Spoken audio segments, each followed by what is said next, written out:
Այս կոնֆլիկտում Թուրքիան չեզոք երկիր է։ Մի քիչ դժվար է իրականում պատասխանել, որովհետև մինչև մի քանի ժամ առաջվա իրադարձությունները ես կասեի, որ Թուրքիան փորձում է չեզոք մնալ կամ ավելի ճիշտ կլինի բնութագրել, որ փորձում է բալանսավորել միաժամանակ լինելով շատ զգույշ ու միաժամանակ իհարկե փորձելով նաև որոշ դիվիդենդներ շահել։ Նախ մի քանի խնդիրներ կան։ Առաջինը, որ Թուրքիան նույնպես շատ անհանգստացած է, մտահոգված է անվտանգային խնդիրների հետ կապված։ Տեղափոխվի իր տարածք։ Ավելի շուտ ոչ թե կտեղափոխվի իր տարածք, այլ կարող է Իրանում տեղի ունենան որոշ գործընթացներ։ Օրինակ հիմա շատ է խոսվում սիրիականացման սցենարի մասին կամ քրդերի խնդրի մասին, իսկ եթե խոսքը վերաբերում է քրդերին, դա Թուրքիայի համար արդեն մեծ ռիսկ ներկայացնող բան է եւ իրենք անպայման կմիջամտեն, ինչպես որ միջամտեցին Իրաքում, Սիրիայում եւ մեծ հաշվով Թուրքիայի առաջին մտահոգությունը սրա հետ է կապված։ Երկրորդը բնականաբար որպեսզի իր տարածքում եղած երկու ռազմաբազաները չռմբակոծվեն, այսինքն ինքը զերծ մնա այդ բոլորից եւ վերջապես կամ եւս երկուսը ասեմ ավելի շուտ, փախստականների խնդիր եւ ամենակարևորը տնտեսական խնդիր, որովհետեւ Թուրքիան էներգոռեսուրսների հարցում ամբողջությամբ կախված է արտաքին, այսպես ներդրումներից։ Երեք երեկոյան արդեն ինֆորմացիա կար, որ Իրաքը փակել է ամենամեծ գազատարը, որը որ գազ է տանում Թուրքիա, իսկ դա բավականին մեծ տոկոս է Թուրքիայի տնտեսության համար, դե Իրանից չի գնում, այսինքն եթե ոչ Իրաքը փակել է անվտանգային նկատառումներ։ Կարծում եմ այո, անվտանգային, որովհետև այնտեղ հատկապես Իրաքյան Քուրդիստանի հատվածում ռմբակոծություններ եղել էին։ Սկզբում եղավ տեղեկություն, որ իրանական հրթիռը գնացել է Ինջիրլիկի ուղղությամբ։ Նախ դա հաստատվեց։ Այո, այս վերջինը արդեն այսօրվանը հաստատվեց եւ հետաքրքիր է, որ դա միանգամից խփել էր ՆԱՏՕ-ի ուրեմն հակապաշտպանական համակարգը, ոչ թե թուրքական, սա շատ հետաքրքիր է, եւ հետո թուրքերը իրենք հայտարարեցին, որ նպատակը եղել է Ինջիրլիքը եւ հեռախոսազրույց ունեցավ Ֆիդանը Արաղչիի հետ եւ հիմա կանչել է նաեւ Իրանի դեսպանին արտաքին գործերի նախարարություն։ Ես կարծում եմ Թուրքիան ամեն ինչ կանի, որպեսզի ինքը չներքաշվի։ Տեսեք, որտեվ հենց սկսվեց ռմբակոծությունները։ Երևի Իրանն էլ ամեն ինչ կանի, որ ներքաշի։ Այդտեղ մի փոքր կդժվարանամ պատասխանել, որտեվ ասեմ խնդիրը ինչումն է, որտեվ Թուրքիան սկզբից հայտարարեց, որ իրենք թույլ չեն տալիս իրենց տարածքների օգտագործում։ Տրամաբանությունը հետեւյալի վրա է հիմնված, որ Իրանը, քանի որ մենակ է մնացել, ինքը պետք է բոլորին քաշի այս կոնֆլիկտի մեջ։ Կոնֆլիկտը ինչքան մեծ լինի, այնքան ինքը ավելի շուտ կմոտենա հրադադարին։ Համաձայն եմ ինչ-որ առումով, բայց Թուրքիան այս առումով վտանգավոր է, ես իմ հակափաստարկները բերեմ, որովհետև Թուրքիան ՆԱՏՕ-ի անդամ է եւ Թուրքիայի ներքաշելը, անգամ ՆԱՏՕ-ն էլ նման հայտարարություն արդեն տարածեց, դա կնշանակի եւս 32 պետության ներքաշել։ Եթե այսպիսի ռազմավարություն կա,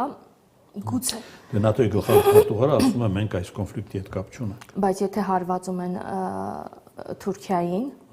այնտեղ 5-րդ հոդված կա կանոնադրության, որով եթե որևէ երկրին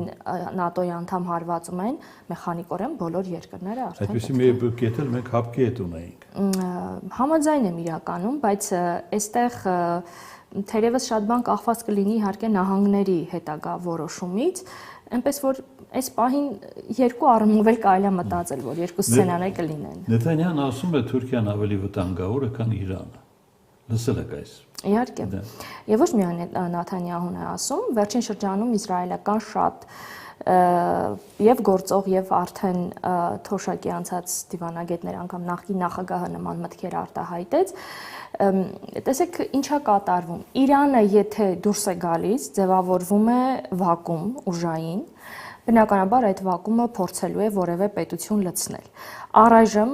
հետաքրքրություն այդ վակուումի նկատմամբ ցուցաբերում է Թուրքիան, որը այնտեղ ունի պրոքսի ուժեր, որը փորձում է Իրանից վերցնել որոշակի այսպես կերպարներ, թվում նաև հակաիզրայելական մուսուլմանական աշխարհում դիրքավորվելու,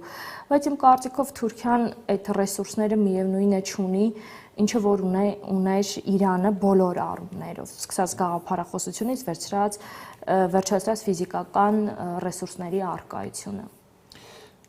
Իսրայելում թուրք լրագրողներ են ձերբակալվել։ Այո, CNN Թուրքի լրագրող 2 հոգի ձերբակալվեցին։ Հետախուզական կասկածանքով։ Դե տեսեք, իրենք նկարահանում էին այն պահը, երբ որ իրանական հրթիռը ընկնում էր Թել Ավիվում։ Երևի թե տրամաբանական է, որ պետք է ձերբակալվեին։ Հիմա Թուրքիայի հետ սրվում են բոլոր ուղղություններով հարաբերությունները, բայց առաջանում է արդեն Ադրբեջանը որտեղ կլինի հարցը։ Իմ կարծիք էլի տրամաբանությունը հուշում է, որ Թուրքիան կձգտի անպայման Ադրբեջանին իսրայելական ազդեցությունից դուրս բերել։ Ես կարծում եմ այդպիսի քննարկումների համար դեռ վաղ է, որովհետև Էրդողանը մի կողմից քննադատում է Իսրայելին, մի կողմից հայտարարում է, որ առևտրի ծավալներն են կրճատվում եւ այլն, բայց երբ որ նայում ենք փաստացի թղթերի հրատարակած տվյալներին, առևտուրը շարունակվում է երրորդ երկրների միջոցով իհարկե, Թուրքիան իհարկե ունի որոշակի նկրտումներ, այստեղ էլի քրդական խնդիրն է շատ կարևոր, որովհետև Իսրայելը փաստացի օգտագործում են ամերիկացիները։ Դե միասին, Իսրայելը եւ ամերիկացիները միասին։ Հիմա տեսեք, եթե այդպիսի սցենար Իրանի պարագայում էլ կիրառվի, սա Թուրքիայի համար մի մահացու սցենար կլինի եւ այս դեպքում արդեն իսկապես Թուրքիան դիրքավորվի ամբողջությամբ հակաիզրայելական եւ այստեղ բնականաբար ըստ էության կփորձի նաև Ադրբեջանին ոնց որ փոկել Իսրայելից։ Հորմուզի նեղուցի փակելը խփում է Թուրքիայի շահին։ Իհարկե Թուրքիայում արդեն իսկ 3 պատկերացրեք 2 օր էր անցել պատերազմից, Թուրքիայում արդեն դիզելային վառելիքը մոտ 7 լիրայով թանկացել էր։ Եվ այդ թանկացումների շղթան գնում է, որտեղ ուղիղ պատճառը, այո, որովհետև Թուրքիան էներգետիկ ոլորտում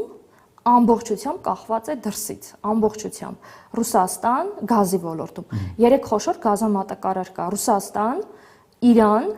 եւ Ադրբեջան, հետո նոր Իրաք։ Այսինքն այստեղ ցանկացած փոփոխություն նույնը նավթին է վերաբերվում։ Որևէ տիպի փոփոխություն ինքը բնականաբար բերելու է Թուրքիայում շատ մեծ խնդիրներ ու գիտեք հետաքրքիր է որ այսպես շղթայական խնդիրների է հանգեցնում տնտեսության ոլորտում,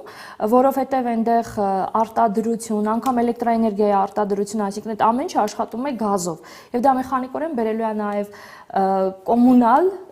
օրինակ Թուրքիայում այդպես հետազոտություն արդեն արել էին եւ հրապարակեցին, որ եթե մի ամիս շարունակվի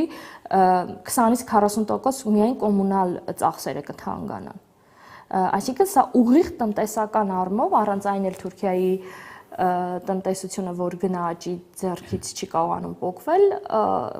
էլի լուրջ խնդիրներ առաջացնելու տնտեսական։ Իրան-Թուրքիա սահմանը փակվել է։ Այո, Իրան-Թուրքիա սահմանում եղած բոլոր Իրան-Իրաք սահմանը։ Էության մեջ Իրանն է սկզբից իրենք հայտարարեցին, որ փակում են բոլոր երկրների հետ սահմանները, բայց հետագայում կոնկրետ Թուրքիայի պարագայում ներքին գործերի նախարարությունը հայտարարեց, որ իրենք փակում են բոլոր 3 անցակետերը։ Հայ-թուրքական սահմանին ինչքան է վերաբերում այս կոնֆլիկտը։ Հայ-թուրքական սահմանը մեծ ուղիղ այս պահին մեծ հաշվով չի վերաբերվում, բայց եթե իրավիճակը ավելի սրվի եւ ավելի երկարատև գործողություններ լինեն, ես կարծում եմ Թուրքիան կդիտարկի սահմանը,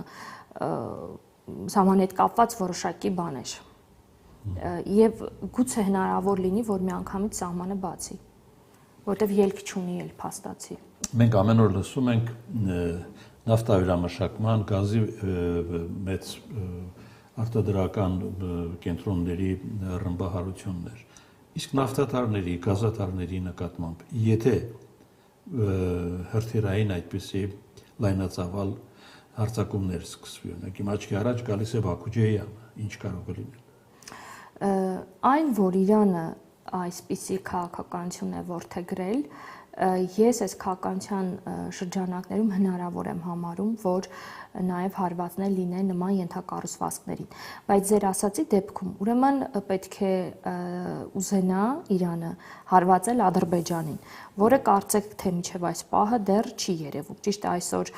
կար ինֆորմացիա, որ որոշակի ակտիվություն ադրբեջանական կողմում կա, բայց կարծում եմ դեռևս պետքա սպասել։ Դա կհաստատվի թե ոչ։ Այն երկրներին, որոնց խփում է Իրանը ուղիղ,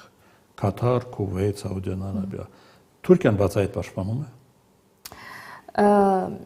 Տեսեք, Թուրքիան մի կողմից դատապարտեց Իրանի վրա հարձակումը, բայց մյուս կողմից թե Էրդողանը եւ թե Հական Ֆիդանը։ Ավելին Ֆիդանը ասում է, այս խնդիրը ռազմական լուծում չունի։ Նույնը ասում են իմիջելոց նաև ռուսն է։ Ասում է, այո, բայց իրենք պաշտպանում են ըստ էության ծոցի երկրներին։ Հական Ֆիդանը բառացիորեն իր երեկվա հարցազրույցում հենց նշում էր, որ Իրանը սխալ է անում, ոչ ճիշտ չհաշվարկված քայլեր է անում, երբ որ ռմբակոծությունների է ենթարկում այս պետություններին, որոնք որ դեռ չեն պատասխանում Իրանին։ Եվ շատ հետաքրքիր է նաև նրա մի ձևակերպումը, երբ որ ասեց, որ Իրանը ոնց որ ինքը խորտակվում է եւ ամբողջ տարածաշրջանին իր հետ ուզում է տանել։ Այս իր բնութագրումն էր։ Այնպես որ ավելի շատ այո, նրանք պաշտպանում են արաբական երկրներին եւ հետաքրքիր է, որ նույն Ֆիդան այն միտք ասեց, որ Իրանը այդ չմտածված, երբ որ ասեց հարվածում է չհաշվարկված, որտեղ ասում այդ պետությունները միջնորդ պետություններ էին, որոնք ցանկանում էին Իրանի հարաբերությունները արևմուտքի հետ կարգավորել։ Տպավորությունը, որ Թուրքիան ամենաշատը սարսափում է էներգետիկ համակարգին մեծ կորուստներից։ Դե դրա համար ես ասացի, այո, տնտեսություն հենց էներգետիկ համակարգ առաջն է, որտեղ ուղղակի կոլապսի կենթարկվի։ Իսկ արդեն հոգևոր դասի, եթե խնդիրներին վերադառնանք, օրինակ Խամենեի սպանությունը Իրաքում ցնցումներ առաջացրեց, հարձակում ամերիկյան դեսպանատան վրա։ Թուրքիայում կան տրամադրություններ։ Թուրքիայում իրականում մի փոքր շատ քիչ չափով ցույցեր եղան։ Իսկ եւ նաեւ Ադրբեջան։ Ադրբեջանում չեմ նայել, բայց Թուրքիայում որոշ փոքր չափով ցույցեր եղան, բայց դրանք էական ինչ-որ ազդեցություն չթողեցին։ Հիմա ես զուգահեռ մեկ այլ իրադարձություն նշեմ։ Այս օրերում Թուրքիայում, այսպես ներքին կյանքում մի այսպես շատ քննարկվող խնդիր էր մի ուսուցչուհու սպանություն, երբ որ աշակերտներից մեկը գիմնազիայի հենց դասի ժամանակ սպանել էր ուսուցչուհուն։ Իրականում այս խնդիրը շատ հիմա երևի եթե չլիներ Իրանի հետ պատերազմը, երևի առաջին տեղում կլիներ եւ ցույցեր տարբեր տեսակի ելույթներ են այս ֆոնի վրա տեղի ունենում ընդհուպ միջև, որ կրթության ոլորտի մարդիկ պահանջում են նախարարի հրաժարականը։ Այսինքն ավելի շուտ այս բանի վրա, բայց իհարկե Թուրքիայում Իրանի հետ կապված բաներին շատ ուշով հետևում են իրադարձություններին։ Մենք առայժմ եզակի դեպք ունենք, չէ՞, Իրանի կողմից Թուրքիան հրթիռակոծելու, եթե շարունակվի։ Եթե շարունակվի, թուրքական կողմը իրենք որոշակի ուրեմն արդեն քայլեր նախաձեռնեցին, ավելի շուտ հայտարարություններով հանդես եկան, որ իրենց զորքը պատրաստ է պաշտպանել իրենց երկրի սահմանները, եւ ես կարծում եմ, մանավանդ եթե քրդական խնդիրներ իսկապես ռեալ լինի, որովհետեւ որոշ տեղեկություններ կան, բայց հաստատված տեղեկություններ են, դրա համար չեմ խոսում դրանց մասին։ Ուրեմն եթե այդ բոլորն էլ ճիշտ լինի,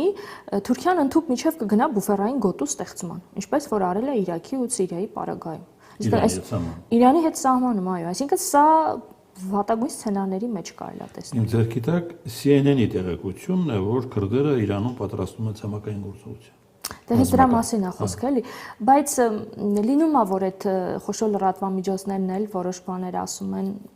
ու իրականում չի լինում։ Դրա համար դեռ այդպիսի հստակ տեղեկատվություն, բայց թուրքական կողմը ինչ որ մեսիջներ այս առումով տարածում է եւ եթե լինեն նման խնդիրներ, այսինքն էլի քրդերի գործոնը փորձեն օգտագործել Եվ այստեղ արդեն գիտեք, խնդիրը լրիվ ուրիշ հարթություն արդեն կգնա, որովհետև այստեղ եթե մինչև այս պահը մենք խոսում ենք ռեժիմի,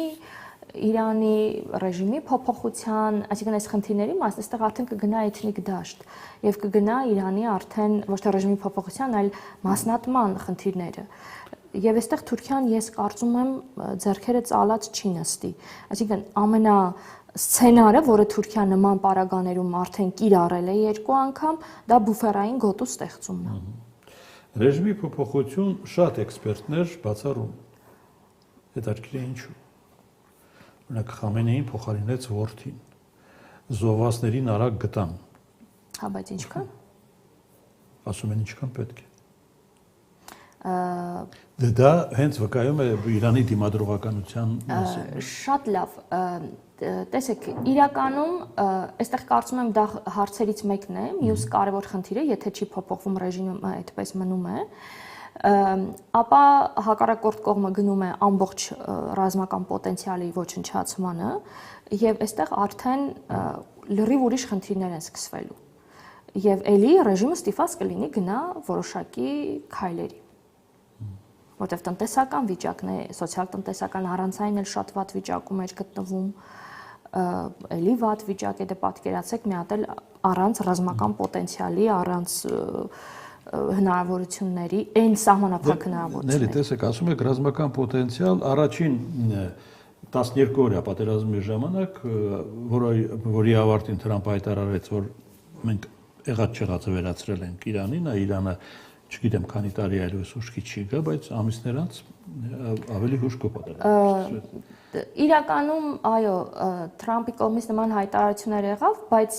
վերլուծական, մասնագիտական դաշտը խոսում էր, որ ամբողջությամբ ոչնչացված չի պոտենցիալը, եւ ես հիմա գիտեք, երբ որ այսպես շղթայական եմ նայում, կարծում եմ, որ դա ընդհանրապես նախազգուշական հարվածներ էին, որոնցից պետքա Իրանի ղեկավարությունը որոշակի ուրեմն այսպես չասեմ դասեր քաղել կամ դրանց հետ պետք է հաշվի նստել եւ որոշակի լուրջ գործընթացներ սկսել, ինչը որ տեղի չունեցավ մեծ հաշվով, բայց տեսեք դրանից հետո նախորդ տարվա վերջի ցույցերը եւ հիմա այդ ցույցերի ավարտից հետո շղթայական գնում է էլի պատերազմ, բայց այս անգամ կարծես թե կողմերը ավելի վճռական են տրամադրված, այսինքն սա լուրջ այնպիսի մի պատերազմ արդեն այս մեկը, որը ենթադրում է կողմերից մեկի առնվազն ռազմական պոտենցիալի ամբողջական ոչնչացում։ Եվ տևական։ Եվ տևական, այսինքն որ դա մի քանի տասնամյակներ, հիմա տեսեք Իրանը ինչի հասել էր 70 պատերազմի տևողության մասին։ Դե եթե մենք լսենք Թրամփին 4 շաբաթ ինքը ասեց։ Ամերիկացիները իհարկե կփորձեն ավելի շուտ ավարտել, որտեղ ավելի երկար է, կարծում եմ ձեռնտու չի իրենց, բայց 4 շաբաթը բավական է այն ուժգնության համար, ինչ որ գործողությունները տեղի են ունենում։ Հետևենք, տեսնենք։